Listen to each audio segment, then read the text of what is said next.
Imagine this. The lift door opens, you step out, the laptop bag slips from one shoulder to the other, keys, front door, the familiar sounds already waiting, the pressure cooker whistles in the kitchen, the television murmurs somewhere in the house. Someone says, "You're home." Your child runs towards you, already halfway through a story. You smile, you nod, you even ask a question. A few minutes later, you realize you don't remember a single word they said. Not because you don't love them, not because you weren't trying to listen, because you haven't finished leaving somewhere else. It happens so quietly that we rarely notice it. Our bodies arrive long before our attention does, and the people who love us can often feel the difference, even when they can't explain it. We usually call it being busy. Busy has become adulthood's favorite explanation. It explains forgotten birthdays, late replies, weekend exhaustion, dinner conversations that somehow disappear from the memory. It explains why Sunday evenings often feel like Monday already has arrived. But I don't think busy is the right word because this doesn't only happen on difficult days. It happens on quiet ones too. It happens while driving home. It happens during holidays. It happens while watching rain through a window. It happens in moments that asked for nothing from us except our attention. Think about the rooms you've already been in today: a bedroom, a kitchen, a meeting room, a lift, a car, a supermarket, your home. Your body moved through them without much effort. Did you pay attention? We rarely stop to ask. There was a time when our days had clearer endings. Work ended, the commute created distance. Home felt different because one chapter had already finished before another chapter began. Something quieter has changed now. Today, one moment quietly borrows from the next. A meeting ends, a conversation doesn't. Dinner begins, tomorrow has arrived already. The weekend starts, Monday has quietly entered with the weekend. One finished moment becomes another until eventually most days don't end anymore. They simply overlap. And once you notice that, it's difficult to unsee. Maybe that's why some evenings feel strangely empty. Not because nothing happened, because nothing ever felt complete. You answered emails, you attended the meetings, you paid the bills, you picked up the groceries, you helped with the homework, you crossed everything off today's list. And yet, when someone asks, "How was your day?" you hesitate. Not because it was bad, you hesitate because it never really felt finished. Maybe the hidden cost of becoming a responsible adult isn't that life becomes too full. Maybe it's that we slowly forget how to finish one moment before entering the next. Think about a family dinner. Everyone is finally in the same room. Someone is telling a story, someone laughs, someone reaches for the salt. From the outside, it looks like everyone is sharing the same evening. However, in the inside, one person is thinking about tomorrow's presentation, another is remembering a doctor's appointment, and someone in there is calculating the school fees, someone is replaying a conversation that ended hours ago. Our bodies are sitting around one table, the minds are still in different rooms.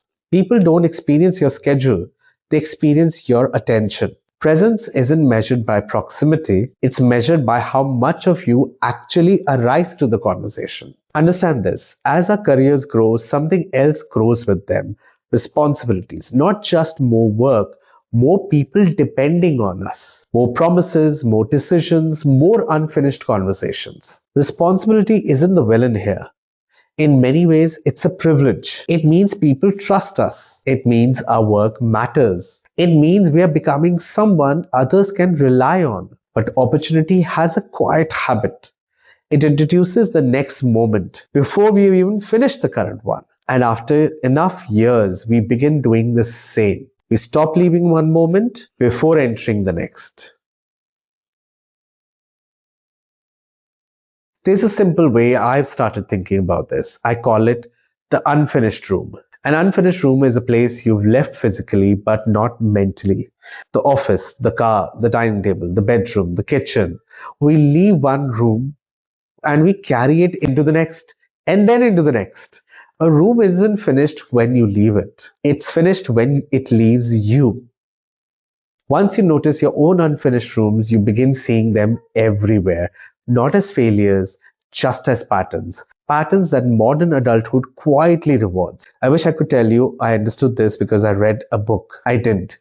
I understood it because on one ordinary afternoon that still makes me uncomfortable to think about, Hazel had injured her tooth. Rosemary took her to the dentist while I attended a work event I believed I couldn't even miss. At that time, it felt like the responsible thing to do.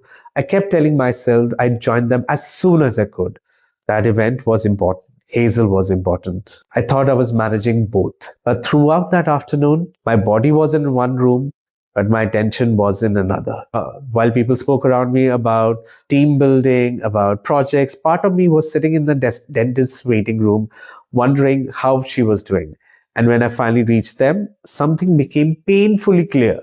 That afternoon, I hadn't really chosen work over family. I had given neither of them what they actually needed from me. That event didn't get my full attention, and Hazel didn't either.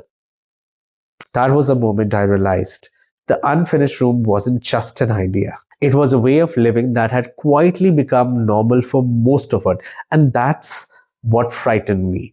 Not because I had missed one afternoon, but because I had almost stopped noticing that I was carrying one room into the next.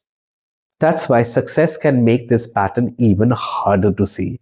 Not because success is the problem, because success usually gives us more rooms to carry, more people relying on us, more conversations that continue after they've ended, and more decisions waiting for tomorrow. Success gives us many things beautiful: security, choice, opportunity, the ability to care for the people we love. Those things deserve to be celebrated, but success quietly asks for something in return, not just more time, more unfinished moments. And these unfinished moments have a way of borrowing attention from the life we're working so hard to build. Maybe that's why the years seem to move faster, not only because we're getting older, because fewer ordinary moments receive our complete attention. Think about what you actually remember. Probably not the meeting that ended on time, or the inbox you finally cleared. You remember an unexpected conversation after dinner, tea during rain, a quiet drive, your child explaining something with complete confidence that made absolutely no sense. Not because those moments were extraordinary, but because for a few moments, nothing else was borrowing from them. Life isn't made of hours. It's made of moments that actually ended. Maybe that's what we've quietly lost. Not time, but the finished moments. This isn't an argument against ambition, by the way, or responsibility or success. Those things give our lives meaning. The question is different here. Can we become dependable without becoming permanently elsewhere? Can we carry responsibility without carrying every room into the next one? I don't know. I don't think this conversation is meant to answer those questions, only to make them visible to you. So I'd like to leave you with something to notice, not something to do. The next time you walk through your front door, pause and just for a second, ask yourself one quiet question. What room am I still carrying? Maybe it's today's meeting. Maybe it's tomorrow's morning. Maybe it's a conversation that ended hours ago. The front door will look exactly the same. The hallway will look exactly the same. Only one thing may have changed. You'll notice whether you've actually arrived. Maybe that's what you've been missing. Not more time, just enough space for one moment to finish before the next one begins.